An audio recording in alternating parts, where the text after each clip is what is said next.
Hello, everyone, and good evening, good afternoon to everyone joining us for this very, very special webinar. My name is Michal Oshman, and I couldn't be more honored and excited to have this conversation with you, Rabbi Jacobson. But before we start, I'd like to mention that this special webinar is dedicated in memory of Meir Khan, Yaakov Meir ben Binyamin Cohen, whose third Yortzeit is tonight, one of South Africa's greatest business leaders. He was also the long-standing chairman and later president of Chabad House of Johannesburg and Miracle Drive. Arichut Yamim, long life to his beloved wife Lynette, daughters Deanne and Haley, their husbands Sean and Stephen, and his beloved granddaughters Gemma and Georgia.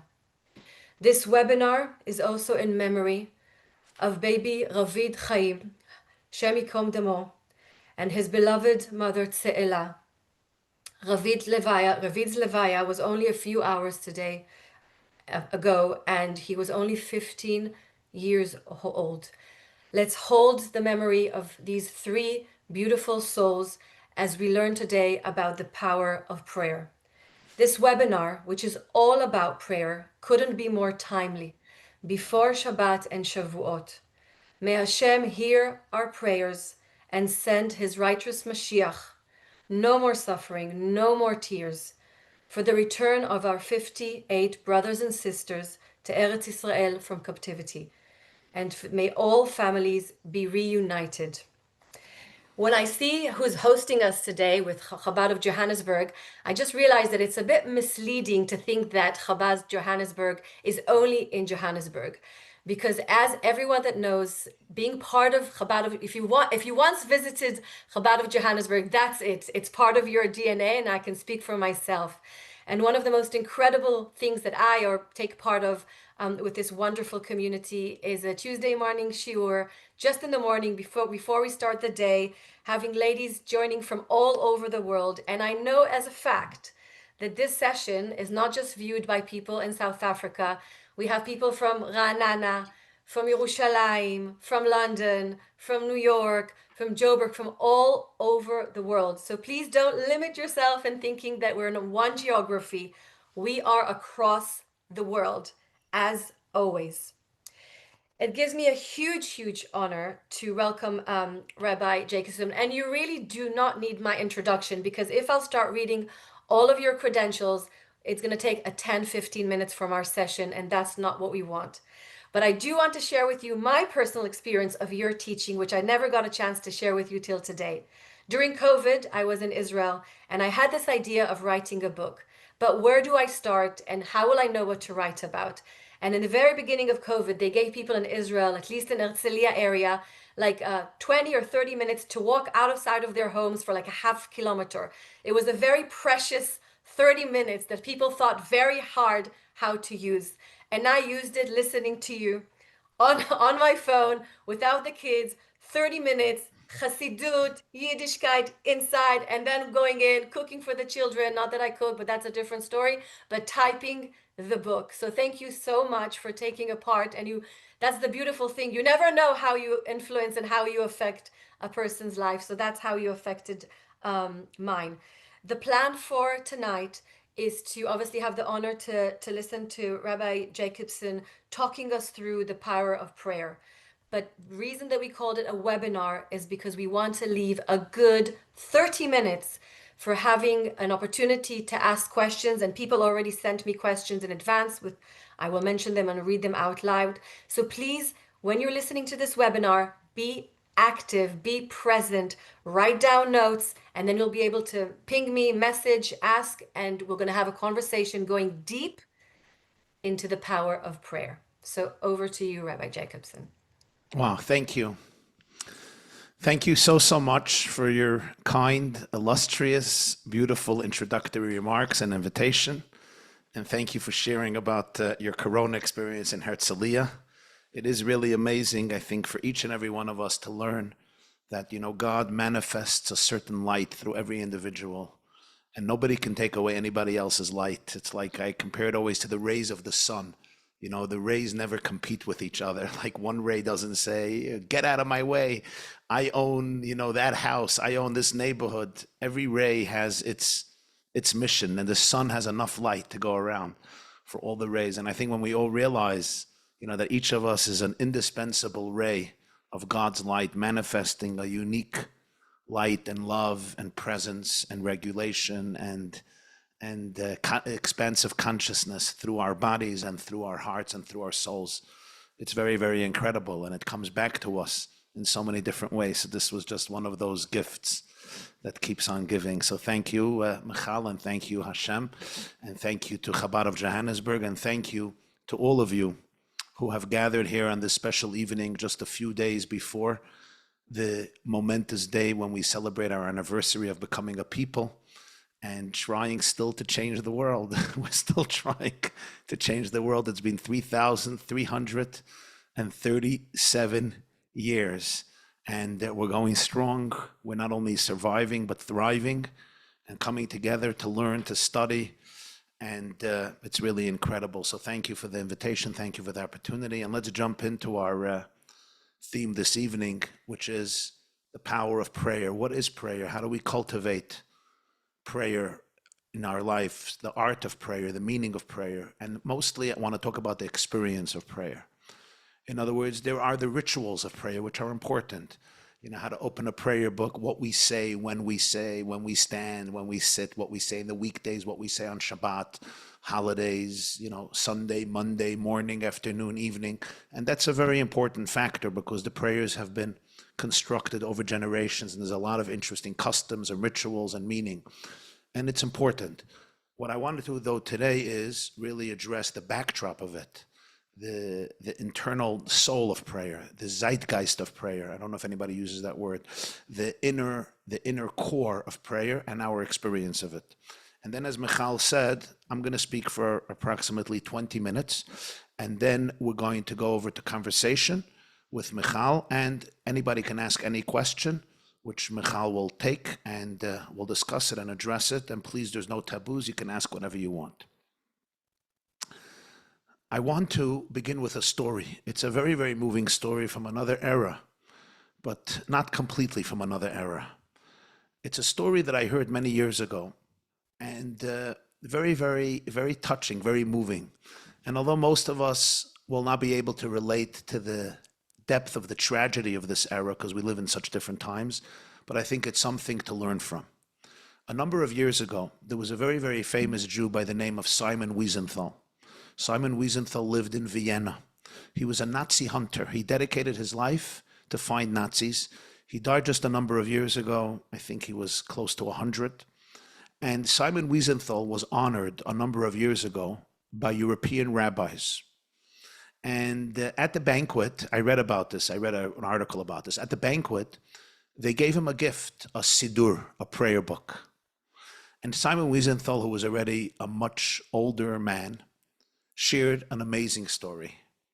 And he said that he was in the camps and he was liberated in 1945. I believe he was in Bergen-Belsen when he was liberated. A man, a rabbi from Cincinnati in America, was a name Rabbi Eliezer Silver. Rabbi Silver was a world-renowned rabbi. He was very, very involved with the refugees after the war. He was generally a very active voice in the American Jewish community. He was European, but he moved to America and Cincinnati, Ohio. And Rabbi Silver organized, for the first time after the war, a huge prayer service for all the prisoners of Bergen-Belsen. People would want to pray, say Kaddish. Nobody said Kaddish for their loved ones. And just connect in prayer. Of course, there was no such chance under the Nazi rule. And Rabbi Silver went over to Simon Wiesenthal and he invited him to the prayer service in Bergen-Belsen. And Simon Wiesenthal told him, no, I will never attend this service. Rabbi Silver said, why? And he said, I'll tell you why. There was a man, a Jew, who smuggled in his Siddur, his prayer book, to Bergen-Belsen. He managed to get it through the Nazi security. And he would offer people his prayer book to pray to God from it. But there was a price. You had to give him something in return.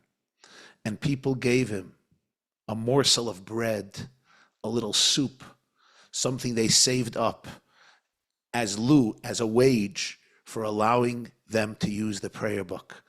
And Simon Wiesenthal said, I got so disgusted with this religious man. Look what he's doing. He smuggles in a prayer book to the Nazi death camp Bergen-Belsen, and instead of offering it to his fellow inmates to be able to pray and connect and find some spiritual and emotional solace and comfort, he's selling it. He's using it. He is manipulating their religious weakness and vulnerability and dependability to get another piece of bread. Now, he was starving like everybody else, but to use prayer in such a way, I was so disgusted. I will never go into a synagogue. I will never look at such a prayer book. Rabbi Silver listened to the story, turned around, and started to speak to himself, and he says in Yiddish, Azanar, such a fool. And he's walking away. Such a fool. Simon Wiesenthal was intrigued. What fool? He says, Rabbi, why are you calling me a fool? He says, you're a fool. Why am I a fool? What am I going to explain to a fool why he's a fool? He said, he got me so curious. He's like, Rabbi, tell me right now, why am I a fool? This guy manipulated and exploited people in the name of prayer. Why am I a fool? And Rabbi Silver looked at him. He said, I'll tell you why you're a fool. A fool never knows what to focus on. You're focusing on the wrong part of the story. You're focused on a crook or a selfish guy who used his siddur, his prayer book, to manipulate people in the camps to give him something he wanted. You're completely ignoring the real part of the story. And that is all of the dozens and hundreds of people who were ready to give away something so precious like a piece of bread in Bergen-Belsen to be able to pray. What does it tell you about the nobility, the royalty, the spirituality, the emotional depth, the faith, the trust, the soulfulness of these people living in the hell of hells and yet connecting to something so transcendental that they were ready to give up something so physical to hold on to something so spiritual? What does this tell you about all these people? You're focusing on one crook rather than on hundreds of people who can teach you what prayer is. That's what I call a fool. And Simon Wiesenthal smiled and he said, the rabbi got me. I attended the services. I went to pray. And that's why you rabbis will never know how meaningful this prayer book is for me. I share with you this story because it tells us so much about what Jews experienced when they heard the word davening or the word prayer. What does this mean for us today? What can it mean for us today? What could prayer look like? What is its power? The word for prayer, when you say in Hebrew, I'm going to pray, I'm going to daven, we say, Ani holech lehitpalel. Or Michal would say, Ani holechet lehitpalel. Lehitpalel. The noun is tefillah. Tefillah means prayer. Lehitpalel means I'm going to go to pray. That's what people say. Ani itpalalti, ani etpalel, halachti litpalel, lo rotze litpalel, tafsik levelbeloti al itpalel. What does that word actually mean? It's interesting. In the Hebrew, I heard this once from Rabbi David Aaron, my friend Rabbi David Aaron in Israel. He said this beautifully. He said in Hebrew, in Chumash, there is a word, a very powerful word, pilalti.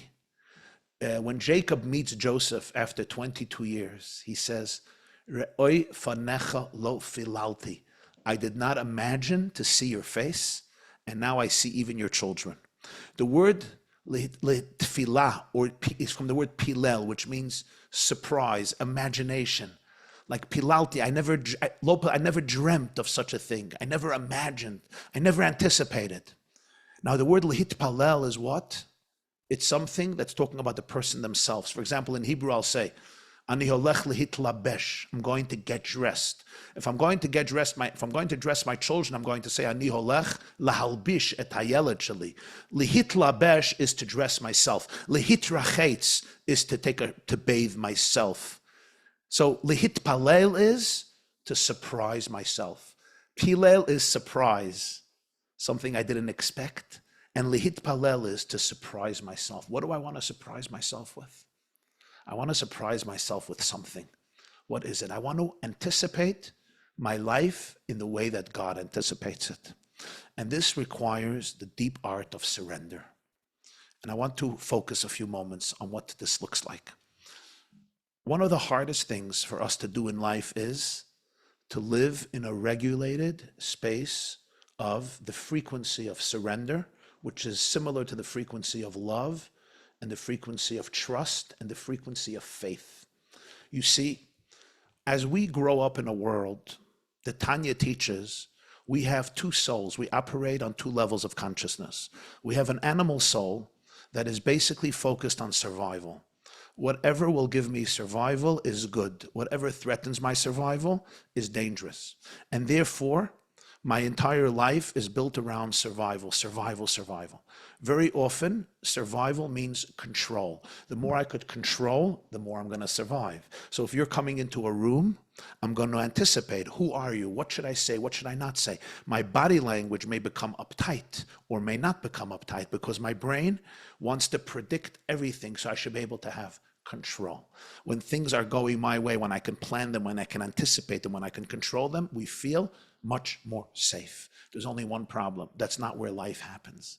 Life is always about the present moment. Life is never about control. Life is about experiencing the heartbeat of the other person coming into the room in the most spontaneous way without any control. That is very, very hard because my animal consciousness grows up in a world where it wants control, it wants safety. So maybe I'm going to be looking for anything in the world that gives me safety, right? When I was younger, I'm still doing work on myself, but I knew there was a part of me, it's my trauma, that needed validation from people. I needed a lot of validation from people. I think you talk about this in your book, Michal. And when I needed that validation from people, I would do anything that would get me that validation.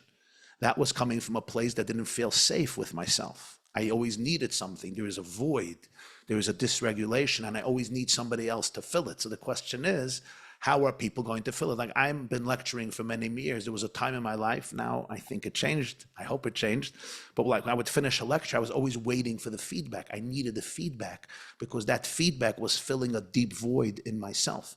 The animal consciousness needs control. It needs to survive. And it tells us what survival is. For one person, it's constant validation. For another person, it's shutting down. It's being numb. It's being frozen. It's being angry. It's being jealous. It's being vengeful. It's being anxious. Anxiety is a major element of control. If I'm anxious, I'm going to be vigilant. If I'm going to be vigilant, I'm going to be able to prepare for the next moment. Social anxiety, anxiety that we have with friends, with people, with ourselves, with God, with life. These are all protective methods. These are all survival skills. These are all mechanisms, literally survival mechanisms that come, they're coping mechanisms of our animal soul to control. The challenge is that's not where life happens. Life happens in the divine soul. The divine soul is very regulated. It's spontaneous. It lives in a space of regulation, of calmness, of trust, of faith, of love. It doesn't have to prepare and be ready for every scenario because it trusts God. It trusts the rhythm of life. It's fully, fully present. It's a very, very calm, energetic space. You know how we get it, if we get lucky to get it? It's a mother's gaze, that parental, especially maternal gaze into that child. You could see it with animals, by the way. That mother's gaze into the eyes of the child, creating a co-regulated state in the nervous system, where the child just feels, I am okay. I'm good the way I am. There's no guilt. There's no shame. There's no self-sabotaging. There's no manipulation. There's no exploitation. There's a deep, deep acceptance of who I am. And my mother can only give it to me if somebody gave it to her. The reason so many of us don't have it in this generation is because after so many years of exile, so many of us are disassociated. We don't know how to give this to ourselves. We don't know how to give this to our children. We don't know how to give this to other people. Instead, we give ourselves and our loved ones templates of guilt, templates of shame, templates of anxiety. And then we use God to reinforce the anxiety and reinforce the guilt and reinforce the shame. And here we come to the gift of prayer. The real gift of prayer is letting go of everything. Prayer is not an easy thing, but it's the most liberating thing in the world. Prayer is where you let go of every expectation of what your life is supposed to look like. We think prayer is like God is a vending machine. You know, put in a few rands, a few hundred rands, or a few $1,000s, whatever it is, and hopefully God will send out some tuna sandwiches and some chocolate and maybe some sushi and maybe some wraps for like a vending machine. But that's a very, very superficial perspective of prayer. Prayer is much, much deeper. Prayer is alignment with your divine soul.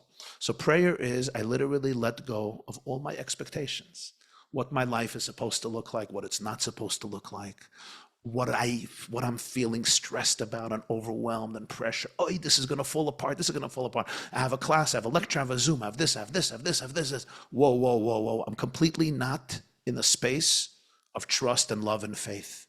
I completely surrender everything. It's hard because the voices come in and say, no, no, no, no, no, don't surrender. And you know what we talk about prayer?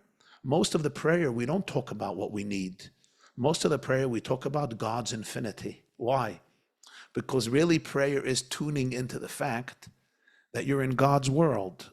You're in God's bosom. You're being embraced by God. That every single moment is orchestrated by the divine. That you're exactly where you're supposed to be. You're in the best place possible. You're just a conduit for God's light at this moment. I don't have to control anything. In fact, you know, the other day somebody told me how tense they are and how anxious they are. And I said, I want you to know something. How many millions of things have to happen right now in your body for you to stay alive? And the answer is millions and millions of things. But who's doing that all? Not me. I don't even know it's happening. I don't even know that I have oxygen right in front of me that I'm inhaling, and my digestive system and my urinary system and my circulatory system and my 100 billion neurons making decisions and my 60 trillion cells functioning in this perfect symmetry. It's all a miracle. God is running it all. There's only like 3 or 4 things that he asks me to take care of and be a partner, and then I become stressed about that. There's like 22 million decisions being made right now for me to be alive, and I don't know any of them. I know nothing of them. There's 2 or 3 things that I have to show up for, and I'm overwhelmed and I'm stressed. It's not going to work out. When we could surrender all of that, literally surrender it all. And it doesn't mean to become irresponsible. It just means to be able to realize how humility is the name of the game. To be humble, to be present, to be with an open heart. And then we do something called lihitpalel, which is imagining ourselves the way God imagines us. Imagine you could see your own day and your own life, but not the way your survival brain sees it, but actually the way God conceives of my day. That's what prayer really wants to do. It wants to put us in to a space where the rest of the day I can experience myself the way God imagines my day, meaning to be in flow, to be in oneness, just to be a conduit. And every moment I continue that energy of the prayer. And that's why the one who leads the prayer is called Chazan. The word Chazan comes from the word Chazon, which means a vision. What's the connection? Because the one who leads the prayer is really articulating a vision for the day. What vision? God's vision for me for today. God's vision for you for today. God has a vision for me every single day. He has a vision for me every single moment. If not, I wouldn't be alive. I'm not responsible for my life. I did not create myself. I didn't create my brain. I didn't create my mouth. I didn't create my body. I didn't create anything about me. I did not create the oxygen I'm inhaling now. There's nothing about me that I created. I'm just here. And I could be here with gratitude and humility and fulfill that vision, or I could be here with a sense of control and tension and anxiety and egotism.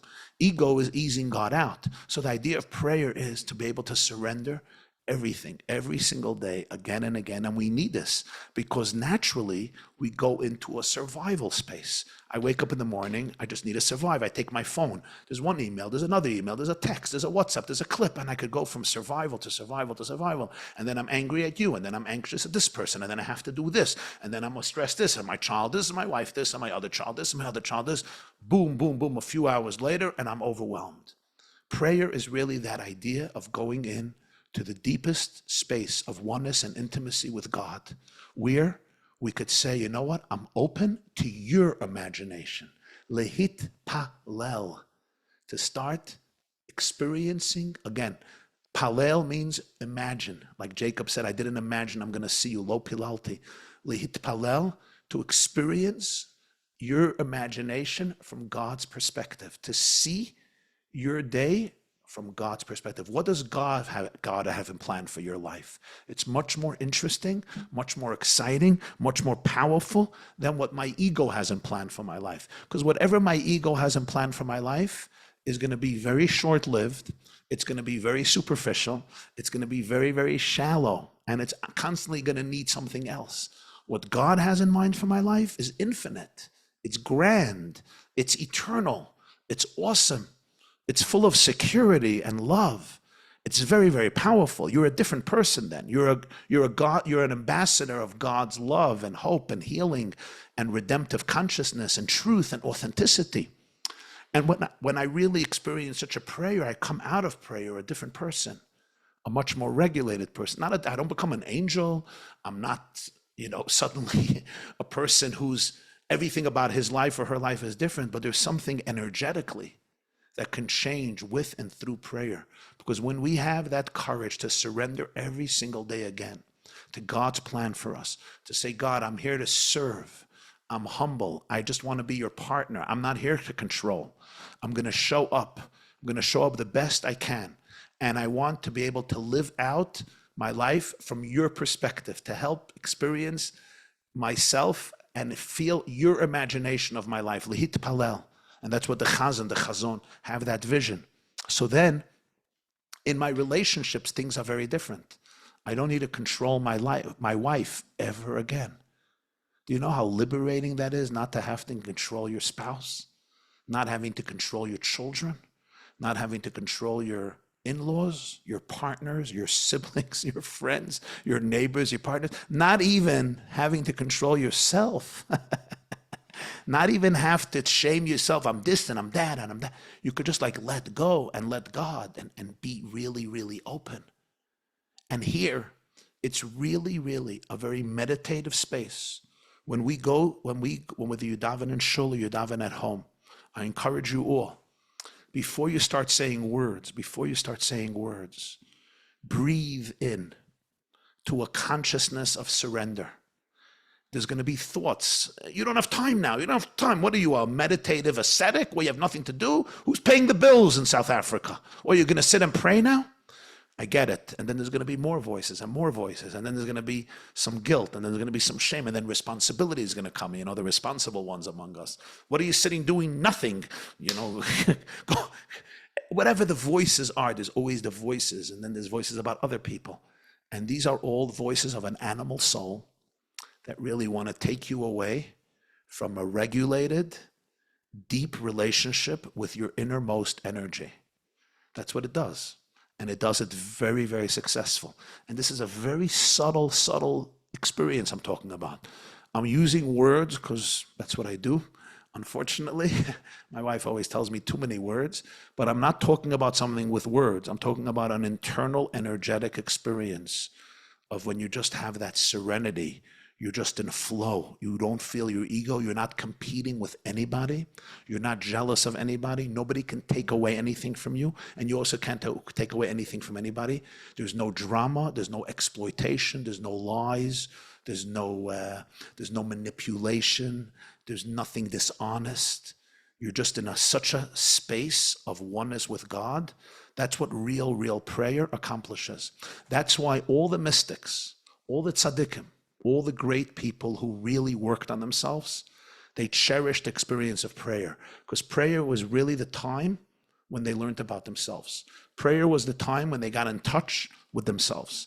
Prayer was the time when they let go of all the external layers of who they are, and they really got in touch with them. Like if I look at myself, my name is Yosef Yitzchak Jacobson. They call me YY Jacobson, right? I have a career, I speak, I lecture, I have my YouTube, I have my emails, I have my social media, whatever it is. I have my writings, I have my stuff, I get my invitations. And that's, it's a lot. It's a lot. Like everybody has their own life and what they're involved in. But here's the real key. Where's my life? Where do I live? If all of that was taken away from me, everything was taken away from me, I mean, I hope not. But if all of that is taken away from me, what's left? What's left?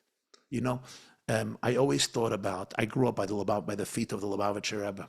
What was always so interesting to me about the Rebbe was, and I want to make this as a final point was, and I sometimes tell this to people. I said, I looked at the Rebbe for many, many years. I watched him. I prayed with him. I studied with him. I watched him dance. I watched him cry. I watched him meditate. I watched him speak. And his life was very, very rich. It was rich. It was alive. It was spiritually animated. It was charismatic. It was intellectually enthralling. It was emotionally uplifting, etc. But you know what was the most interesting thing about the Rebbe? I knew and I felt it, that his private life was far more interesting than his public life. As interesting as his public life was, you know, people coming from all over the world, prime ministers and presidents and Jews and non-Jews and rabbis and sages and writers and literary giants and essayists and politicians and CEOs and philanthropists and simple people, and everybody coming and learning and being, you know, guided. And it was all amazing and fascinating. I'm not taking away from that. But I knew right away, I felt in my gut that his private life was much more interesting than his public life. That's what prayer is. Prayer is make sure your private, intimate life with God is much more interesting than any other part of your life. You know why? Because that's the only real part of your life. Everything else is as valuable as it is a continuum of that part. If my intimate, deepest part, my relationship with me and God, is solid and powerful, then all my speeches will be a continuum of that. I told somebody this morning, either all of our work is a distraction from our core, or all of our work is a continuum from our core. It's one of the two. Either I'm running away from myself and getting some accolade somewhere, or I'm continuing the truth. Prayer is that time when we let go of everything. We don't have a career, we don't have fame, we don't have money, we don't even have problems.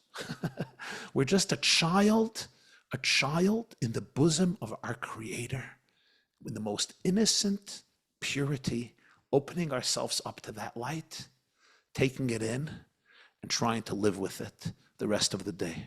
Thank you.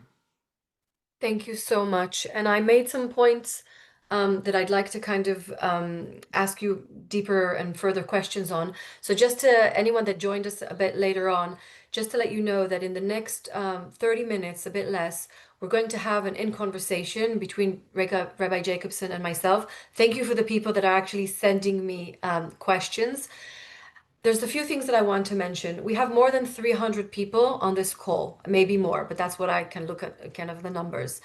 So there's a community of 300 people that were born in different homes, have experienced different, upbringing when it comes to prayer and Jewish life, etc. So I want to acknowledge the fact that for some people, prayer is something very new, and they're just getting used to the words. They're getting used to even wanting to pray. And for some people, they have been brought up from a very young age with the words of the tefillah. So we have a wide range. I'm in the first camp of learning or trying to teach myself how to pray with much help with Chabad in the last 10 years. So only at the age of 40 have I started to learn about the power of prayer. And I'm very far from kind of understanding it in the deepest ways. And I'm on the journey as well as I'm sure many other people. So that was just a kind of an opening comment.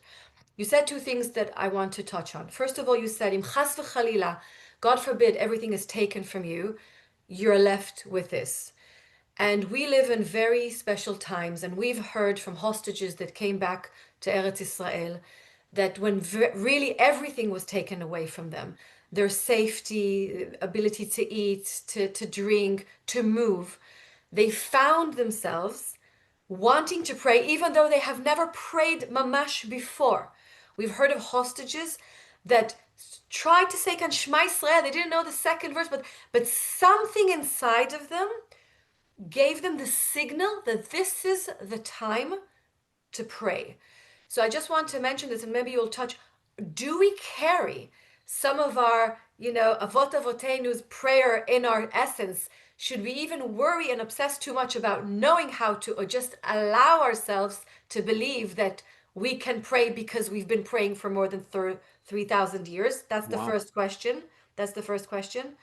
And the second thing to mention, and maybe it will help kind of complete this question, only in the last 4 weeks, I've had three friends reaching out to me, friends that I've yet to see them at shul or in different chagim, reaching out to me out of knowing and saying, איך בדיוק מתפללים? How do you exactly pray? They're feeling, whichever lives they're living, wherever they are, however they're raising their children, there is this, I don't want to use the word awakening, which is overused, but there is this something that I know is coming from way before that drives their soul to ask, how can I pray? So we would love to hear from you. For someone that this is, I know I have a good number of ladies that I invited to this call. Where do you even start? Excellent. Wow. Some powerful questions over there. I want to share with you an experience. A friend of mine shared this with me. He said that he was in a hospital room and his father was on his deathbed and he was there with his father. He's a religious Jew. He lives in California, Los Angeles, and his name is Gershon. And he told me there was another person, another patient in that room on the other side, also a Jewish fellow, and surrounded by family, was also very sick. And that family was a very Jewish secular family.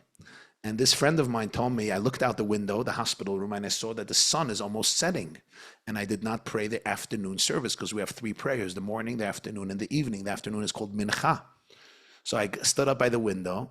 I looked in the direction of the sun, which heads west, sets in the west. I knew I have to turn to the east because we pray towards Jerusalem. So in America, you're facing Israel as the east. And I turned to the east and I closed my eyes and I started to pray. And he said something very moving. He said, when he finished, the other family called him over. And they said, can you teach us what you just did? And he looked at them a little puzzled, like, why are you interested? And they said to him, they said, we feel that this is a moment in our life where we need to pray, but we don't know how to. Teach us how to pray. I feel that this is the moment in history for the Jewish people. So many Jews are feeling, we need to know, we need to pray, but how do we pray? And I'll tell you that the beauty of this is prayer is a vocabulary. What do I mean a vocabulary? I don't only mean the vocabulary of reading through the prayer book, because there's prayer books today in Hebrew and in English and in Russian and in French and in Italian and in any other language. So you could take a prayer book in any language you know, beginning with English or Hebrew and Yiddish and reading it. But I'm talking about a different vocabulary. I'm talking about mastering the vocabulary of prayer. It's a vocabulary of the soul. It's a vocabulary of the heart. It's a certain language, not just of words. It's an experience. It's allowing yourself to let go of the pressure of having to control life and allowing God to control your life. It's a different vocabulary. We in the West, at least a lot of us, are not used to this vocabulary. You know, we get things done. It's, you know, especially if you're Jewish, you got to be proactive. You got to take control of your life. And if you have a good coach, they say, make choices, be strong, and it's important. It's important to be proactive and make choices and not be a couch potato and not be afraid of what people are going to say. Prayer is a deeper vocabulary. Prayer is surrendering control, not from a place of weakness, from a place of strength, from a place of knowing everything and then realizing that the ultimate knowledge is that we don't know. The ultimate experience of life is the experience of not knowing. It's the most liberating moment when I don't have to know. I don't have to figure things out. You know why? I can't figure things out. What I could figure out, I'm supposed to figure out. Like how to work my computer. I could try to figure that out. But the real big things of life, it's a new vocabulary. So that's the vocabulary we are all capable of mastering because, as Michal just said, we have it in our DNA for thousands of years. And this is important. You know, we speak in psychology and in genetics about epigenetics. We have inherited, today we know that trauma is inherited through the genes. That means I may be carrying insanity that has been bequeathed to me from generations ago, and that's what I'm dealing with. But let's think about this. If we have in our genes the trauma of our ancestors, we also have the faith, the prayers, the wisdom, the resilience, the idealism, the authenticity, the genes of the generation of Jews that left Egypt and stood at Sinai 3,337 years ago, you're carrying, I'm carrying. It's not a joke. If we're carrying trauma, we're carrying also faith. We're carrying the experience of the Exodus. We're carrying the experience of Sinai. We're carrying the experience of Mordechai and Esther. It's praying with all the Jews of Shushan in the time of Purim, in the time of Haman. We're experiencing the Hashmonaim praying during the time of Hanukkah. We're experiencing the priest praying in the Holy Temple. We're experiencing Aaron praying in the High Temple. Every Jew, every one of us, including the converts who convert to Judaism, have this literally in our cellular memory. We don't only have cellular trauma, we have that too, but we also have in our cellular memory all these prayers. So this doesn't belong to Orthodox or ultra-Orthodox or Hasidic or Chabad Jews. This belongs to every Morasha Kilat Yaakov, to every single Jewish soul, and really every single person. Not only that, our sages say that all the animals pray. If you wake up early in the morning, 4 a.m, all the birds, I live in Monsey, all the birds are praying, and they do it for 2 hours. They chirp and sing and sing and sing. There's something called Perik Shira. It's a section of the Talmud that records what the songs of the elephants and the dogs and the cats and the snakes and the serpents and the bears and the lions and the gazelles and the deer, the hyenas, the rhinoceros, the frogs, insects, reptiles, birds, mammals, everybody, they're all praying. They're all singing. The whole world is praying. Prayer is really the expression of the truth that we're part of a symphony. We're all part of an amazing symphony of love. And every one of us has our own unique instrument and our own unique vocal cords to manifest that symphony. By the way, all the trees know it. All the animals know it. The only ones who don't know it are people. You know, we think we have our big egos and we're extricated from the symphony. Everybody knows they're part of a symphony. The rain knows it and the oceans know it and the birds know it. So prayer is really just get into the symphony, join the symphony. I do want to say what you said about the hostages is one of the most, heart-steering truths that I think we are all meriting to see right now. That there are people here, as you said, Michal, they were stripped literally from everything. They don't even know if they're going to survive for another 24 hours. All the security that we have in our life, we have food, we have water, we have some basic security, even if we're struggling, but we have something to hold on to. They literally had nothing. You're talking about the tunnels of the most despicable Nazis, the Hamas, murderers of our times, young men and women, and many of them grew up as atheists. They grew up as completely secular Jews. What happened there and what's happening and what we're seeing now, I can't even use the word miraculous. It's beyond logic. That when everything was taken from them, suddenly they felt a certain aspect of themselves that they may have never felt in their own life. And that is literally the truest infinite part of your consciousness, which is literally a flow of divine infinite consciousness. Our bodies are containers of that, but that lives on forever. It can't die. It never dies. It's like when you unplug a refrigerator, the electricity doesn't die. We have an electricity inside of us. It's divine electricity. They touched on it. Sometimes when everything is taken, there's like nothing left. So there's nothing left in my life besides that. And that's what they suddenly felt. They experienced it. And it's not logical. It's completely beyond logic. There's no words for it. There's no logic for it. And from this came such a deep sense of faith and trust. And even some of them describe a certain sense of joy and serenity and tranquility. Beyond, I was listening to Sapir Cohen talking about her in the tunnels of Gaza, feeling herself, she used the words, as shlucha shel HaKadosh Baruch Hu. She felt like she was a shlucha, meaning a messenger, an ambassador, an agent from God sent into the darkest places on earth. Go figure. It's unfathomable. It's unimaginable. This only tells us what type of energy exists in us, what type of fuses we are capable of igniting and touching, what type of energy levels are so hidden inside of us, and sadly, we could live our entire lives not even touching those parts of ourselves. And it's very sad. It's very sad to think that I could die and not know the deepest truths about who I am, because my entire life I was just running from distraction to distraction, from one toy to another toy, from one fun thing to another fun thing, from one place where I'll get accolades to another place where I'll get accolades, and never really touching the core self. And that's the vocabulary that all of prayer wants to help us cultivate. I have a couple of follow-up questions, and I want to make sure that I cover most questions that we were asked. So for anyone that knows the Hebrew language, there's the word chiloni, which I think in a very easy way to translate it is secular. But in Israel, chiloni is just kind of a way to define I'm not dati, I'm not religious. And I think the last time I said the word chiloni was about 10 years ago when I sat with my teacher in a shiur, Rabbi Mendel Gordon, and I told him, Ani chilonit, I don't know any of this.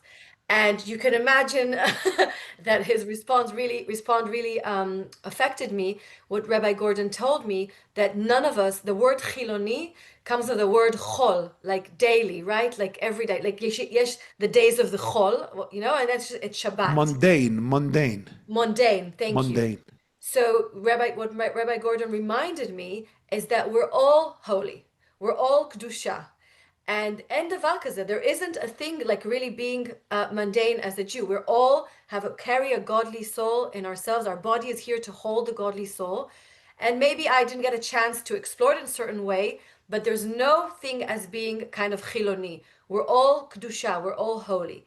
And I think that one of the things that we try to do when we daven, and I'll speak for myself, is even for 13 and a half minutes, and I'm pretty much like you, I have a busy schedule, not like you, but I'm also busy like many.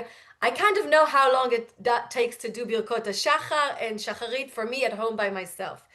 So it's like condensing. I have 15 minutes. I could have more, but I know it's what takes me.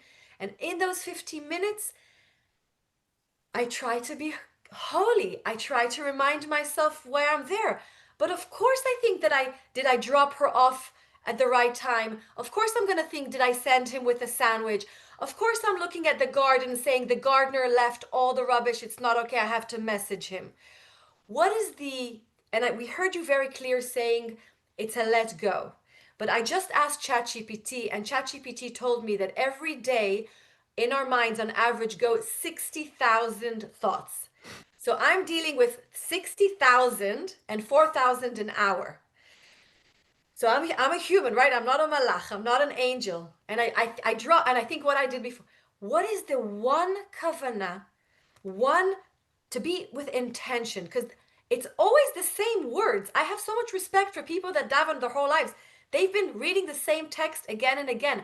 I imagine that you get to such a level that the otiyot, the letters start floating, that you get to a certain level. But many of us see the same words again and again.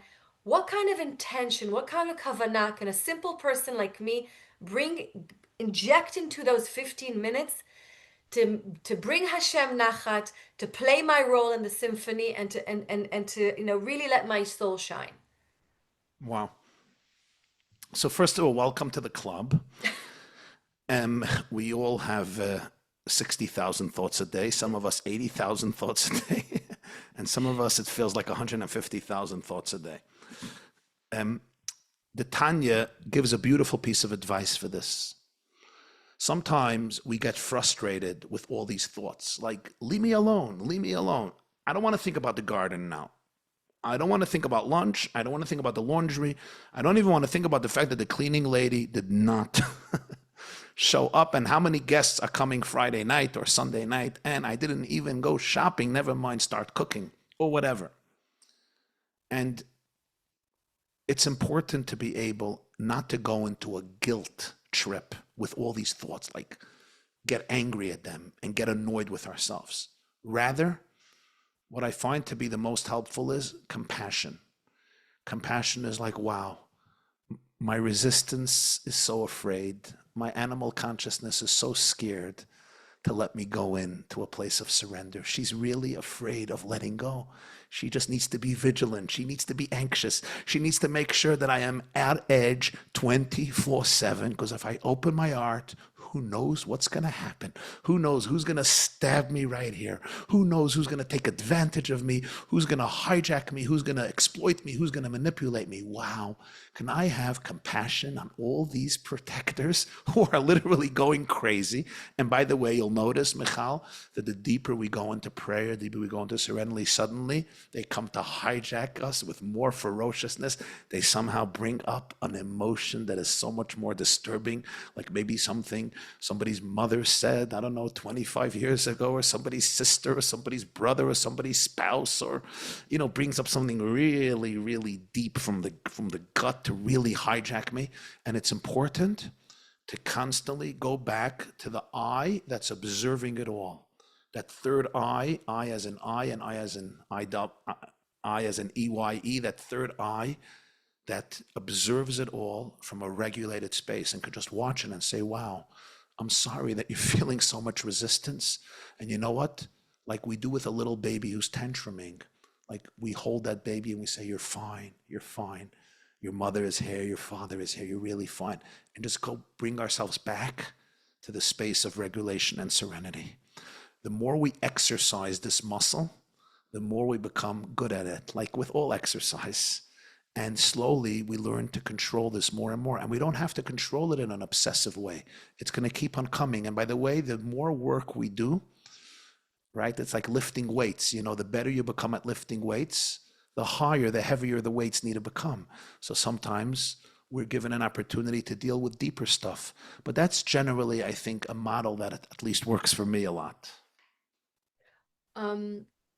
Again, going to the practical level, I just want to make sure, and again, I'm looking at messages that I'm getting. When we say prayer, we mean Tehillim, we mean reading from the Siddur. Can you tell us when we say prayer? Because I have friends that love reading Tehillim, that they connect to it, that every moment, very busy businesswomen, entrepreneurs, they'll have a Tehillim and they'll read. I'm not there yet. And other ladies will connect to maybe praying in the morning. When we say prayer, what do we mean? Okay. So prayer means two things. First of all, there is the technical term for prayer. It's basically the part of Jewish literature that is about conversing with God. There's two parts of Judaism, Torah and prayer. The difference is this. Torah, God converses with us. Prayer, we converse with God. So if I'm reading the Chumash, or I'm reading the Talmud or the Mishnah or any other part of Torah, like Tanya, for example, it's God or God's sent messengers conversing with us. That's what Torah is. Moses is talking to us. Aaron is talking to us. The Baal Shem Tov is talking to us. The Arizal is talking to us. Rabbi Akiva is talking to us. Abraham is talking to us. Prayer is we're conversing with God. We bring ourselves to God. So that usually includes the book of Psalms, Tehillim, which was composed by David and 10 poets, 10 of the greatest Jewish poets. It's not just King David. He gathered their tremendous poetry from the children of Korach and other great, great poets in the 150 chapters of Tehillim. And of course, we have the Siddur, the prayer book, which much of the Siddur is taken from the Tehillim.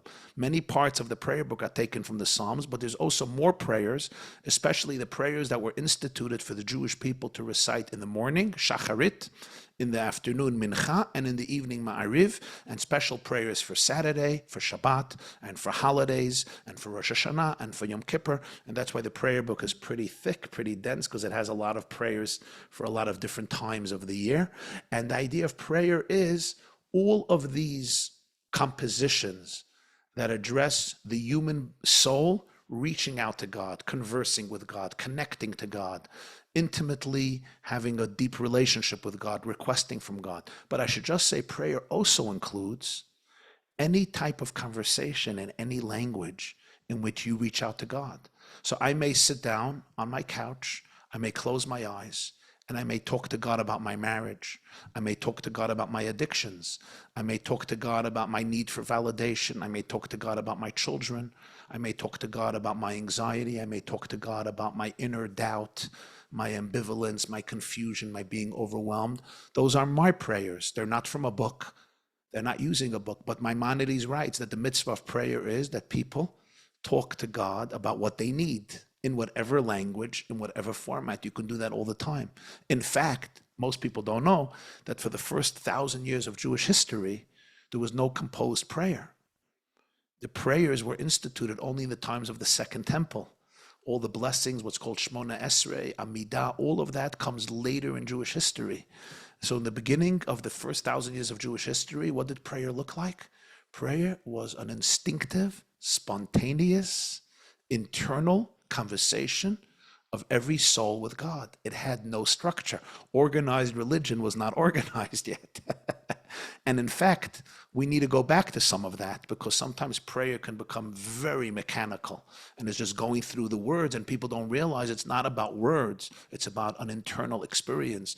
The words are great and important, but it's ultimately about an experience. It's like intimacy of a husband and a wife. It's not about words. It's not like let's talk. The talking is a manifestation of the experience of the relationship. So there's so much I want to condense, and I know we have 4 minutes, but I'll do my best. And even if we stay a couple of minutes after. So we're just about to we're in a very special period now. I believe also that today is a very special day when Bnei Israel were told that we're going to receive the Torah. Today is an incredibly special day, and my question to you, ahead of Shavuot, even for people that don't have, and by the way, thanks to this session, I gifted myself with the new pink Siddur because I wanted to have something ahead of this Chag. Interpreting to what you do to the day-to-day. If I am about to daven and I maybe don't know the meaning of all the words, and I maybe am not sure when to bow or maybe not, but I have kavanah, I have intention to play my role in the symphony, to connect to my brothers and sisters all around the world. When I daven, I close my eyes and I try to think really, really hard about our 58 brothers and sisters and wherever we are. I do my best to channel my energy, and hopefully some of it is getting to them. What is your best, sorry to use this word, tip for anyone? This might be their, I mean, obviously Shavuot, we have to be excited again. Even if this is your 52nd Shavuot, it's also, we should celebrate it as our first time of Kabbalat Torah, b'simcha, b'pnimiyut. What tip can you give someone to come to Shavuot with itlavut, knowing that, this is the moment that defined us as a people? Yeah.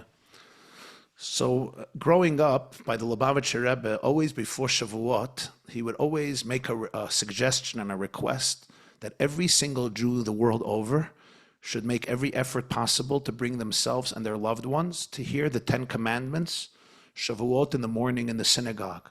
He would say even babies, even infants, shortly after they were born, obviously if the health allows it, to be able to bring even little babies. I remember I had nephews and nieces, they were a few days old, and their parents brought them to the synagogue. And the Rebbe said, because when the Torah was given, no Jew was missing, no Jew was left behind. The Medrash says that God says, if there's even one Jew missing, I can't give the Torah. Everyone is an indispensable part of the symphony, as you're calling it. And it's an indispensable note in the symphony. And if a note is missing, everybody is missing. It's like a jigsaw puzzle. We're all part of this puzzle. So I think to come to Shavuos to realize that every single one of us plays an indispensable role in the cosmic symphony of God. And Shavuot is the day that we were chosen to play that role. So when you meditate on this, when you think about this, I would practically suggest that people tune in to their favorite teacher of Judaism online, whether live or online, and listen to a class or a few classes about Torah, about Shavuos before. Choose your favorite teacher, your most beloved. Today, thank God, everything is available virtually. Spend a few hours, spend an hour or two, maybe when you're exercising, take a jog, go on the treadmill, do some of your favorite cooking, and listen to some classes or read a favorite book of yours, of a favorite author, what Judaism is, what Torah is, what the gift of Torah is. So when you come into Shavuos, you come in with consciousness. Yes. And when you pray to God on Shavuos, you're there with your soul. And when you go to the synagogue to hear the 10 Commandments, you don't just bring your body, you bring your presence, you bring your kavanah, you bring your spouse, your children, your grandchildren, maybe your great-grandchildren, and even Jews who consider themselves, as you said, chiloni, secular. By the way, I just have to tell you, I once saw a letter from somebody to the Rebbe, to the Lubavitch Rebbe, that I'm secular, I'm Chiloni. And the Rebbe said that from the day that God said that every Jew belongs to Mamlechet Kohanim V'go Kadosh, we're all a kingdom of princes and a holy nation, no Jew ever is Chiloni, is mundane, every Jew is holy. And that message of God was said today, the second day of Sivan. So it's an appropriate, so thank you for bringing that up, because literally today, it's called in Talmud Yom HaMeyuchas, the day we got our Yichus, the day that we all got our lineage, the day when you are no more just of simple stock and peasant lineage, the day that the creator of the world said, you're holy forever, like tough luck. You're just holy.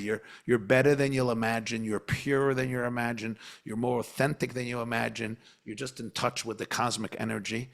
So so it's a very special time for if everybody could come to listen to the Ten Commandments. That would be a very special gift to the Jewish people and to God and to So building history. on what you said, very important, and I don't know if we'll be able to do it technically, but I will ask Rabbi Masinter, if possible, to try and maybe send the 300 and plus people that were on this webinar, maybe some ideas of what they could listen to or watch before Shavuot, because like anything in life, if we want to get the best result, if we want to get something meaningful out of it, we should probably prepare. I try not to rock up to an important session at work without preparing. I think it's worth preparing when you prepare for the biggest, one of the biggest times of the year when we celebrate the receiving of the Torah. Another thing that you touched on, which is very interesting, I remember that I was very nervous when I published the book to use like the word chosen as if to suggest that we're better. And then I learned it's not about being better. It's just because we have a unique journey that we should, a unique task. Not better, just different. And one of the things that many people are afraid to be is different. Today, people are looking outside, thinking that a lot of the answers to who they should be, it lies here. But actually, what you're saying is all of the answers of who we should be and who we really are is looking back at the more than 3,000 years and looking inside and trusting that what we find is who we're supposed to be. But that's a journey, and prayer helps us go on that journey. So if we surrender, if we let go, I really hope that every single person here would have a beautiful, meaningful Shavuot and Shabbat, and that by then, please God, all of our brothers and sisters are back home with their families or brought to Kvura, and Amen. may this shiur, that during this session, there were rockets sent on Israel. We Amen. all got alarms if we have children back, Amen. in the Eretz, that today we think about the baby Ravit Chaim, that we use what we've been using for more than 3,000 years, our connection to Hashem and our love for each other. And that's what I'm taking from this session. Any final words from you, Rabbi Jacobson? Yeah, I just will remark on the word chosen. I've said to students before, I said the Jewish people were chosen to teach every human being on the planet that he or she is chosen. That's what we were chosen for. We were chosen to teach every person that they were chosen by God. That's what we were chosen for. And that's a very profound choice. Elie Wiesel used to make a joke. He said, we were chosen, but not necessarily for benefits. Or in Fiddler on the Roof, it's like chosen, maybe you choose somebody else.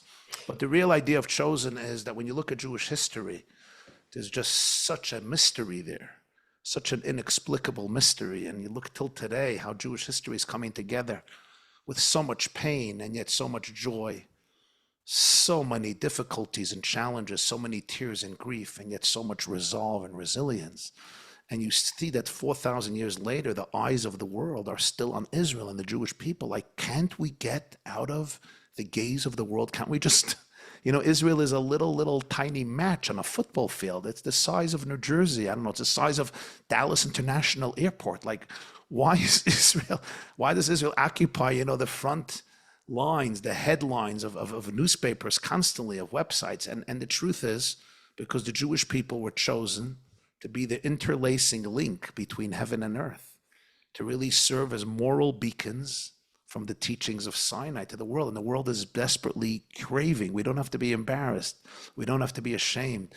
The world is embarrassed. Rabbi Sachs used to say the world is embarrassed by Jews who are embarrassed with Judaism. They respect Jews who respect their Judaism and their faith. I also just want to say, and that is that if anybody wants, I have probably a few dozen classes on Shavuot, especially on Ruth, the book of Ruth, and on themes of Shavuos. If anybody wants, you can go to theyeshiva.net. That's my website, theyeshiva.net, theyeshiva.net. And over there, you'll see the Shavuot section and holidays. And you have like, I don't know, probably 50 or 100 classes on Shavuot. But really, I would encourage everybody to read, to learn, to find your favorite teacher and learn something. Michal, I just want to suggest maybe before we leave, we could take 1 minute and just pray. We're talking about prayer, so let's actually pray. So maybe we take 1 moment of silence, 1 minute, and we could close our eyes and breathe. And everybody could pray to God, to our Creator, for anything they want, for anything you want, anything you need, with a complete sense of inner regulation and safety and calmness. Okay, let's begin.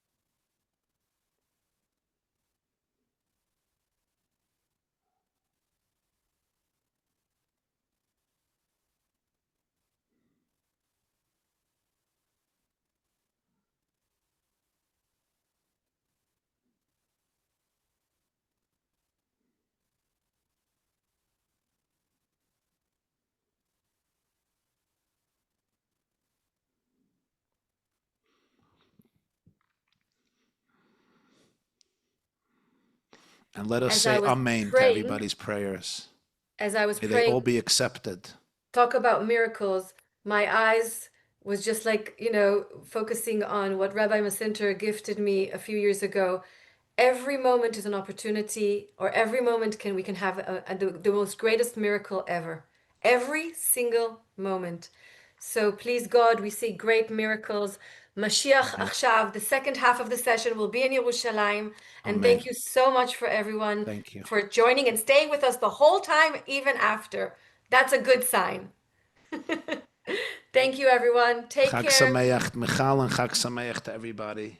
Chag God bless Sameach. you all, and sending my love and blessings. And may all your prayers always be answered. Amen. Thank you, everyone.